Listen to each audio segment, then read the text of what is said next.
Hello, 大家好，我是安杰，我是靖初。 And this time we're going to speak in English. Yeah. We had a look through the comments that you guys have been leaving below the videos that we've posted on B-Jam. And there were some comments saying that I apparently have a nice English accent. So we're going to try and speak in English in this video. Since we're speaking in English, we wanted to find a topic that would be relevant to speaking in English.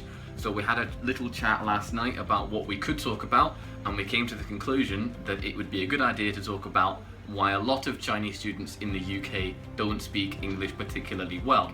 And we came up with a few reasons why we think it is the way it is. So I thought it'd be a good idea to start by asking Jo why she thinks it is the way she is, because she's a Chinese student and understands what's going on here. Yeah, in my opinion, I can live here without speaking English at all if I don't want to speak English. Because firstly, if I apply for some universities, I might join some WeChat group in China before going to the UK. So I can meet lots of new classmates, I can make new friends there. And secondly, I suppose that lots of Chinese students study finance, accounting, media studies, management like me. So maybe when they have classes, they have lots of Chinese students in their classes. So I suppose it's very easier for them to do some group work together. Certainly, you know, there are so many Chinese supermarkets, Chinese restaurants in the UK. And KTV places too. Yes, and the karaoke. Lots of Chinese people really like to get together to do this kind of stuffs, and they can also just speak Chinese only with the staffs or other people, other Chinese people. That's been my experience as well. I myself think that the Chinese education system itself doesn't really emphasize speaking and listening that much. Conversely, it really emphasizes reading and writing.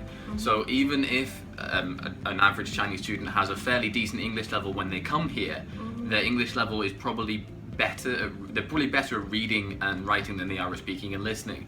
So I think that at the beginning, a lot of Chinese students lack confidence and perhaps lack the language skills, but those two things put together, a lack of confidence and perhaps a lack of language skills, mean that within the first 2 or 3 weeks, a lot of Chinese students aren't willing to leave their own circle of friends, which they might have already made on WeChat before they came to the UK, and then kind of miss that opportunity.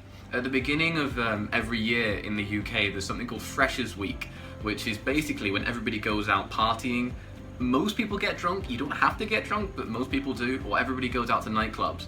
And that's a really good way to make friends. And also, after these 2 weeks have gone, you kind of missed your opportunity already. Everyone has their own new circle of friends now. And it's once you're in this Chinese circle, it's very hard to kind of get out. I suppose lots of Chinese students just consider that they may have cultural differences with the Western people, so it's very difficult for them to get into their friend circle or something. I think that people overemphasize the cultural difference. And we've had this conversation before. I don't think that because I'm British and because you're Chinese, nothing really terrible has happened. And if something happens, we have a chat about it and we sort it out. I really don't understand why people emphasize this cultural difference so much.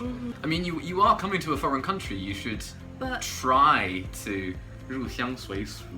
Yes, but for lots of Chinese students, if they really want to make some English-speaking friends, maybe firstly they might make friend who is an Asian, but she or he is an English-speaking person. So I suppose maybe you have a similar background, so that you may have lots of common topics to talk about in English. Maybe it is the first step for them to make some English-speaking friends.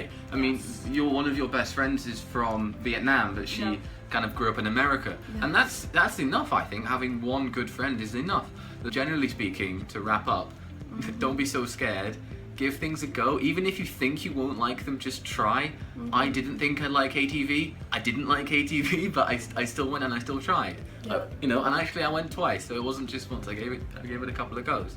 So try. It might not work out the first time, but that doesn't mean that you should be pessimistic about how it's going to turn out the next time. I know that you joined some language activities in London. So could you please tell them how you find these activities and Yep. how to join them. So there's a really good website which I found about a couple of years ago now, which I'll put here. It's called meetup.com. It's a website for meeting up with people who have common interests. Yeah. So if you like painting, if you like drawing, if you like Shakespeare, if you like cooking, if you like karaoke, if you like learning Chinese, if you like learning French, whatever, there are loads of things on there. Go on there, you'll find a meetup if you're in a big city like London or Manchester. There will be loads of meetups in there. And go along, join in, meet some friends. If you have a common interest with people, you'll find it's much easier to make friends with people. If you're just making friends with somebody because they speak the language you want to learn, you might find it harder to get along with them if you do that. Whereas if you meet somebody who likes the same things you do, I like running, they like running, I'll get along with them. I like music, they like music, I'll get along with them better. The travel is also a good way for you guys to make some new friends because you know Western people really like to book the hostels. If you book the hostel in some Western European countries like Amsterdam or that, if you travel alone you can live there. It's very good way, effective way for you guys to make some new friends. Absolutely. When I was in Shanghai last year, I was staying in a hostel there, and there were a bunch of random Chinese people that I'd never met before, and they were like, hey, I'm here on holiday, what do you do? And you can have a chat with them. Make some friends that way. You never know who you'll meet. You never know who you'll meet. You might meet your best friend. Have you got anything to add? If you like our videos, please just follow our channel. And give us a thumbs up and share with your friends if you think it's worth watching. Okay, and we will see you next time.